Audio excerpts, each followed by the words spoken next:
All right, I wanted to do the next phase, which is to show the, creating the animation, but actually a little bit more sophisticated than that is showing two animations composited here. If you look at the details at the top, the sky is moving as well, but it's not moving at the same speed as the mountains. So these are evidently two animations that we put together separately, and I wanted to show how to do that. Because it's often the case that if you do a panoramic sweep, or let's say you move the camera, you really should have the background move at a different pace. If you move the camera, you should have it move differently. If you turn around, maybe not so much. If you turn in at the same place, right, it's a slightly different scenario. Or if you move into the scene, there too. Let's say if you load an AVI like this one here that I rendered earlier. And I'm gonna go load the whole clip.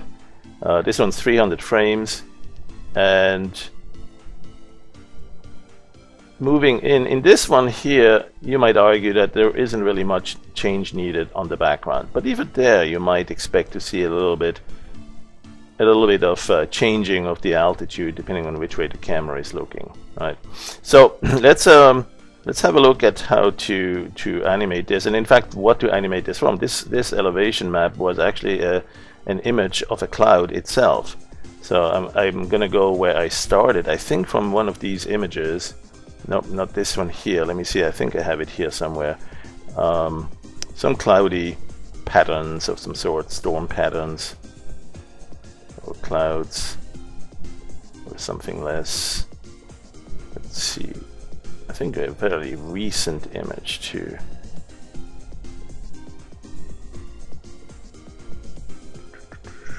Hang on just a second. There's lots of kitty cats there. Yeah, there's some stormy clouds or something like that. I think it was there. One of those. I'm trying to remember which one. I think it was this one here. So let's open this one quickly here in if on view. Yep, it was this one. I recognize this little portion of a house up here in the upper right corner. So what I'm going to do is Control C to copy that, and then switch back to dog waffle, free the current animation, and Control V to paste the image into a new image. There you go. Let's go and sample it down a little bit. Resample. Let's make it half size. Twice half is a little bit too little. Well, we might probably end up being in that range anyway at some point. Let's keep it down to this. And let's get rid of this thing in the upper right corner. Now at some point I'm going to make this seamless, but I want to get rid of this first. So let's just practice this again. We've done this before. Select this area and then go to Image, Fill, Feature Removal. That will kind of blur it. And we can probably do that again, or use another technique as well, which is, let's see, blurring the selection. Let's show the selection right here, right? and then blur that selection a little bit. The box filter or Gaussian blur alpha, something like that. And then there is a image clone that we can use, the clone fill. To grab something from the neighborhood here and put that in as well. So that will Control D to clear the selection. That will make it even less conspicuous. And at that point, if we make the whole thing seamless, image make seamless, it's going to be really difficult to see that. Since this image is wider than tall, I would also give it perhaps a bit more percentage overlap in the horizontal. And there you go. So we have a fairly nice seamless texture. We can increase the dynamic range, get some darker and some brighter spots, and keep a store copy here. I would definitely recommend saving that to file. And so this is actually what I use as the elevation map. Right? So it's an image of clouds, but I will use it both as an elevation map and also as a backdrop. All right, so I'm going to make a short version of this one. Let's do something like just 100 frames. Create an animation of 100 frames, and I'm going to store that. Who knows, I might need that again. Store that to disk. And we're not going to do a whole lot of detailed work on the lighting and terrain and all that, but I will certainly go into the terrain transform 3D designer and see what we can do here to give it a little bit of okay, so follow me here with some lighting, altitude low, zenith high, and brightness high, and turn the azimuth over here. We probably want the lighting from here, but actually turn the angle from this side here. It looks a little bit better. Let's adjust the elevation, adjust the coloring of the background. Let's actually not give it the foggy gray light blue that we want in the end. Let's give it a nice saturated blue, because we're going to use the background for blue screen composition. So we need a plain blue. We're not going to do any fog yet. We're not going to do any depth cueing or anything like that. That's something that we'll have to wait until later. So right now we'll just give it something like the right angle, perhaps something like that. Let's give it some erosion though, okay? Erosion and sediment. Let me move this over here to the left a little bit. Go back and transform 3D designer. So this time I'm going to give it some erosion. I'm going to give it a lot of flatness control here, the flatness thresholds. I'm going to give it like 44. So that way most of it remains somewhat flat and not a whole lot of erosion is showing, unless it is somewhat intense on this, like a steep slope. Let's see if I can perhaps bring the sun a little bit lighter, a bit closer. Let's see, we need some erosion filling. Now let's also add some texture coloring. So we bring the snow down to some level. We bring something like 22 here and 22. Give a little bit of grass, but actually I'm going to change it to a more of a dirt color, like sand deposit, something like that. So we get sort of a brownish color showing on some of the flat area sediments. And then we do the coloring for snowpacks. So we actually don't have a whole lot of the brown color showing. And we could also do the smoothing a little bit differently so that we actually see more of that blended. Let's give it 33. Let's give it less on that. Adjust the height of the snow a little bit. So we actually get a little bit of both, right? There's some brownish, there's some gray rock, and some snow. Alright, so I think that's most of what we typically need. Maybe a little bit of ambient occlusion lighting, and give it that way a little bit of blue, but we don't want too much, because again the blue is going to be needed for the let's see if we don't do ambient occlusion. It's probably better that way. We want the blue screen used for compositing for the alpha selection. And again, this is not going to be a static image, because we could use just the Z buffer information or the depth map to isolate the background from the scene. But in the case of an animation, we're going to need to do this through the blue screen. So let's go and position it a little bit better, and something like that. Okay, and so what we'll do is we'll do a little animation in which we actually turn around this. We kind of fly from about this angle, maybe a little bit more even, something like this, right? And then we turn around and gradually coming like that. And as we do so, we perhaps also move in a little bit, and something like that there. So clearly what we'll need to do is later when we composite that with the sky, as we move around this, the sky will have to move too, right? We can't be seeing the same sky background if we have this kind of movement, this kind of motion on the camera. So let's go and go into the timeline and catch the same filter here, the 3D designer. There it is. And adjust a little bit what our parameters are for the rendering. Maybe a little bit more smoothing, maybe a little bit, maybe 1 or 2 levels of anti-aliasing. I'm not going to go do the best rendering right now. I'm going to do just fast, so we can get on with this really quickly. So just level 2 of anti-aliasing will be fine. A little bit more on the pre-filter that will smooth it and produce less flickering even. And adjust one more time how much of that erosion we want, or sediments. I want to be a little bit of both, a little bit of erosion, a little bit of sediments, but not too much of either. Perhaps a little bit more erosion. Let's give it 40 here. There you go. Alright, so I think we're close to ready here. We're going to just need to have the right angle, a little bit flat like this, and then turn around. Alright. So like that, maybe up a little bit. There you go. Alright, good. I want to see about 1/3 of the vertical portion here, the upper portion, the upper third of the sky. I want to see that because we really want to see what's going to happen to the sky as we transform it as well.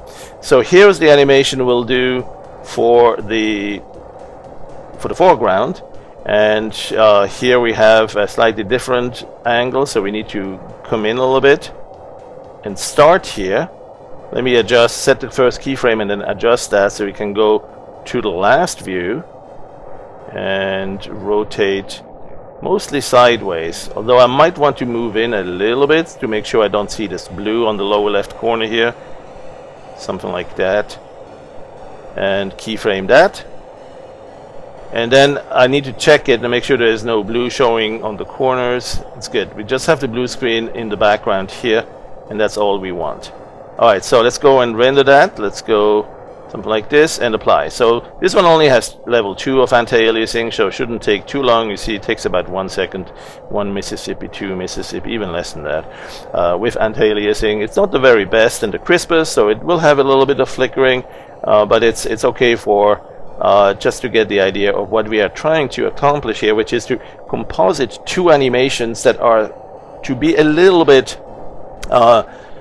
aware of each other, meaning like we want to do a movement in the background, like where the blue is here. We're going to put some sky. In fact, we're going to put exactly that same cloud pattern that we're currently using as the elevation map. We will use that same cloud pattern in the background there, but we will need to have it go and move in the opposite direction, right? The more we turn around here, we start seeing more and more details that are currently on the left side, and they're coming into the scene. And so we need to move the sky to the right so that they are coming into the scene. Right, so that's basically the technique we're going to use to kind of convey that feeling of a dome around us that we can see more of as we turn our head in this camera shot.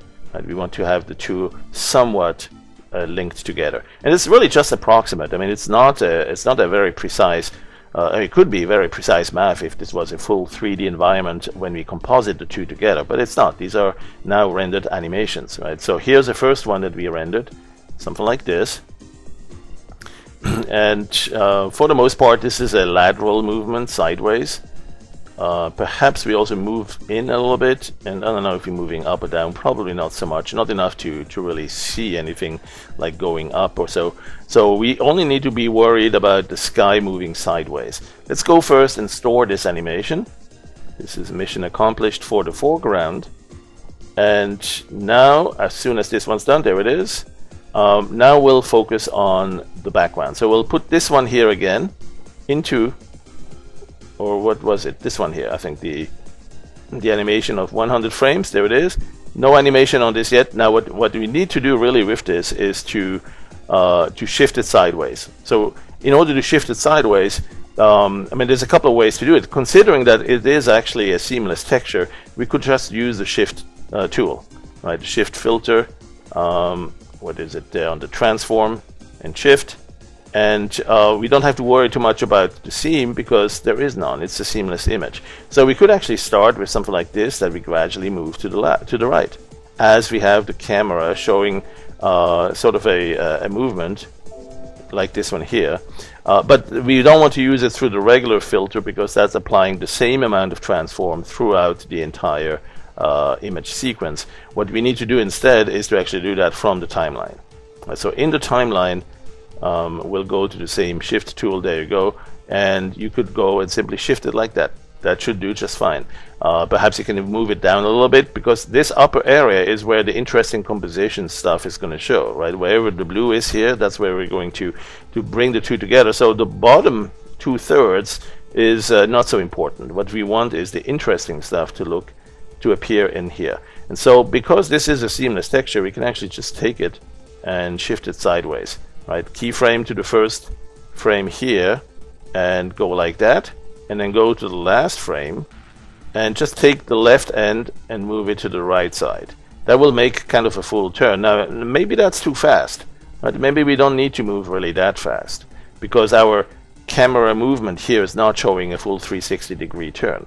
So whatever it is we're actually doing here, if this is a 90-degree rotation, like this point here or this point here turns around, or as we turn around in the camera, if we do about the 90-degree, we probably need to do the equivalent of you know, a quarter shift, something like that.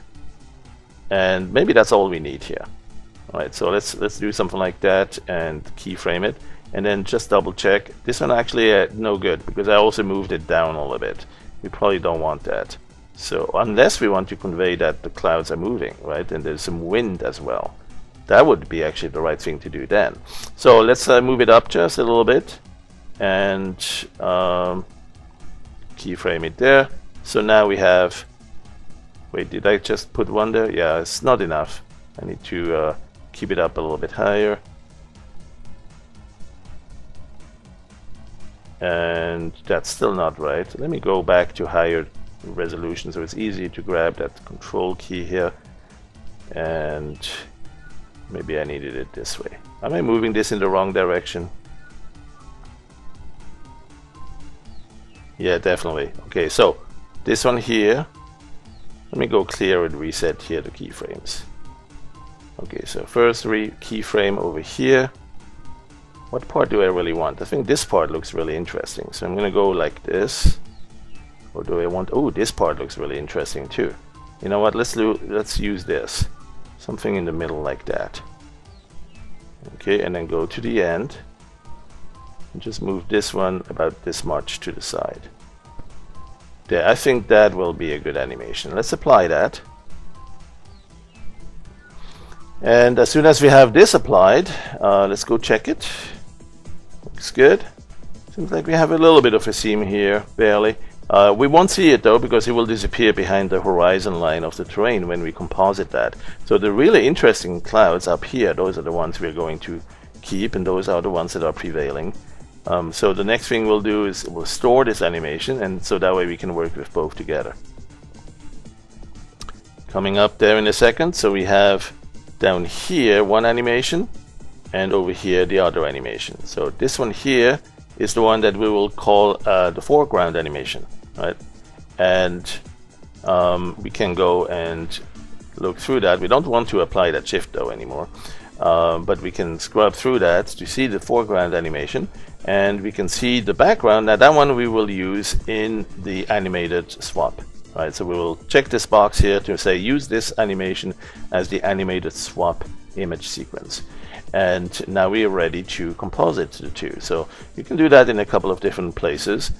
One is to composite with swap as blue screen, where it's going to look for blue, and if you don't have any other things that are blue, it will probably be just fine, right? So you can see here that it's picking the background image. Now it hasn't loaded the image from here yet. It will do that during rendering. Right, so that's one of the tricks with it, is that you can't really tell yet is it doing the right thing. It's probably better therefore if you use the timeline approach. If you use it in the timeline, what you can do is actually scrub through that, and it will pull the animated image sequence that you have enabled here, the animated swap image. It will pull it in as you scrub through it. So let's go to the image compositing there, composite with swap. And blue screen is one way. Now you see the cloud pattern there, and as you scrub through that, it seems to move just about fine. Maybe too slow, maybe too little, maybe too fast. That's really where you need to adjust a little bit and see if you can you know, make it a faster movement or not, depending on how much of an angle you actually turn around.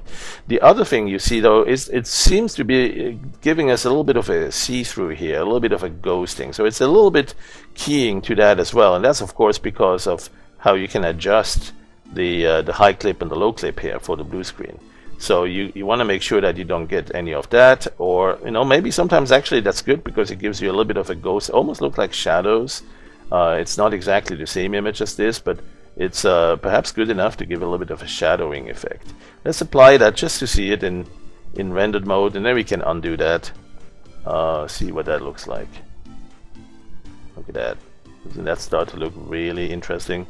But yeah, you can tell there's also some movement down here on the bottom, almost like reflecting. If this were water, that would be perfect, but it's not. So let's go and undo that and look at a slightly different technique, and that's not to use a default blue screen, but use the color key. In color key, you get to pick right here which color you want to key to. So a little bit more saturated blue, please, and then adjust some of these parameters here to just really let the clouds show up in the blue area and only up there. Right. So adjust that a little bit, and then you have the color red. You don't want any red showing. Low clip. So blue, even green you don't want. You just want just the blue, and that way you have a very narrow zone where you can get just the blue showing, and that's perfect. And then you can still adjust a little bit how tolerant you want to be on the low clip or the high clip, something like that. So now as you scroll through that, we really should not see any color changes here in the foreground, just the background will be filled in. Apply that. And of course, if this is representing a really bright spot in the clouds because the sun is there, then we have a little problem, because the sun, according to the shadows cast here, the sun is shining from the right side. So we got to be careful not to put a bright spot here like a lens flare if we want to convey the impression that the sun is not here in this area, it is over here on the right side, at least according to the way we have the lighting here. Now that's fine for planet Earth, where we have just one star, the sun. But if you wanted to actually pretend we are on planet Zo-Phi or Zo-Phi, then we may have 2 stars, right? So maybe let's do that. Let's go to the filters here and keyframe the lens flares and go there. Before we do that, by the way, I want to store this animation just so we have that one safely on disk, and we can go and minimize this stuff. And so the next thing I'll do is add a lens flare and show me the lens flares here. So we'll have, since we are going to pretend we are on a binary star system, there's usually a blue star and a red giant. So let's put the red giant here on the right side. Let's get one of the reddish lens flares here and put it over here and make it a bit brighter. Let's see if that would look better. Okay, and then what we'll need to do is have it disappear. Let's see, I might not be happy with this yet. Let's try a few other styles. This one perhaps, and make it just a little bit bigger. But it's nice to have this hint of a reflection in the lens here. So what we'll do is we'll have it somewhere around here, right at the beginning of the animation. And then as we go out of view, all the way here it's still visible. Keyframe that, and then it drops quickly. So that's the key thing, is we need to have the level disappear as we still move it down a little bit further out. Right, and then we need to keep the level down all the way. We won't see this one produce any more lens flares for the rest of that particular animation. Alright, so let's see what that looks like. There you go. Quick check on that. Yeah, fairly decent. And then maybe we can go a little bit slower on the drop of intensity, or we can combine with another one of the lens flares. Sometimes that really brings it out even more. Let's now stop the keyframes and get a new sequence of keyframes for this light. This light here will be our dwarf blue star, so let's get one of the blue lights, maybe this one here, and put them up there on the left. So this one's interesting because it's going to stay in view all the time. Right, so this one here, maybe a different one. Let's see what they look like. Well, let's give it a little bit of an animation also. It's not going to be very visible, but a little bit of lens is good there, a little bit of reflection. What else is... Oh, this one is interesting because as it's moving, it gives a scintillation. The streaks are moving. So that's an interesting one too. This one has long, fine lines. That's one I created, by the way. I think I have a tutorial that shows how to adjust those. Those are parameters you can adjust, right? There's a lot of options here, and you really need to take the time to create it, make it your way. All right, let's use this one. I'm gonna go with this, and maybe we'll do 2 renderings at 2 different settings. So let's not go full full intensity quite yet, because it might saturate it too white too quickly. So let's get one that's a nice little dark blue. Is there one? Oh, this one here. Let's see that one. Nah. Okay, let's use this one. So this one here or this one. You can tell I'm undecided here. Okay, so I'm gonna go with this and keyframe that. There you go. And as we're moving, let's see where it's going, right? Let's see where the sky, where the sun is right now here. This sun, the bluest one here. Let's see how far it moves over here, because we need to make sure we keep the sun in that same place. Okay, so that's going to be roughly here. Let's click and drag around here so we can position it there. Then that way the position is changing just perfectly. And maybe we need to bring it a little bit brighter here as we're facing it. So maybe we can increase the brightness a little bit too. Again, if you can't grab those keyframes, maybe it's easier to actually resize this a little bit to get more granularity on that. So let's keyframe there. So now we have that one and render that. And again, if we wanted a combination of multiple lens flares, you can certainly choose another one while the keyframes are still there and add that other one. Like this one here with the nice little halo ring, the circle ring looks a little bit like a rainbow ring. And you can see that here, and so maybe we'll make it go bigger towards the end.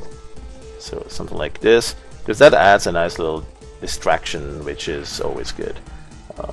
Distractions are great. That's what all special effects is all about, is distracting the image or the brain to look at something, to not see the flaws in other parts of the image, right? So let's go down lower on this and create a key. So now we have a nice little animation on that blue star. Let's go render that as well. And just to overdo it, we'll add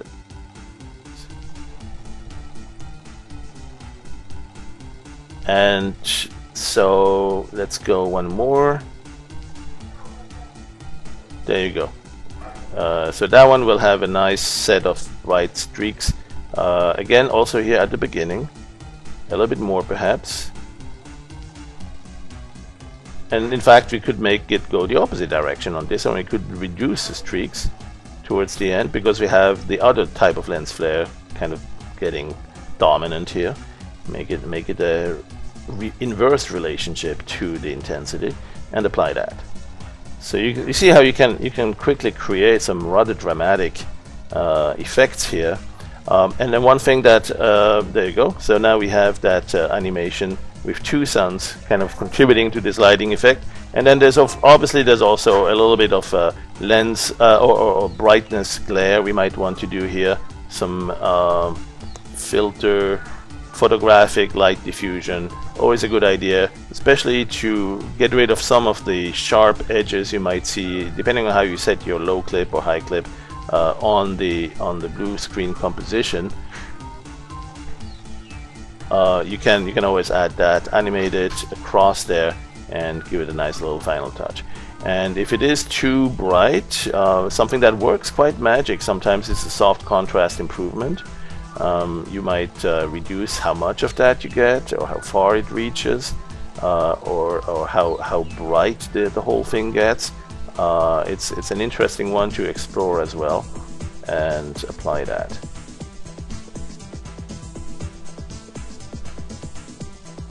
Alright, so much for that one. We'll have a few more explorations to make in other tutorials. Thanks for watching.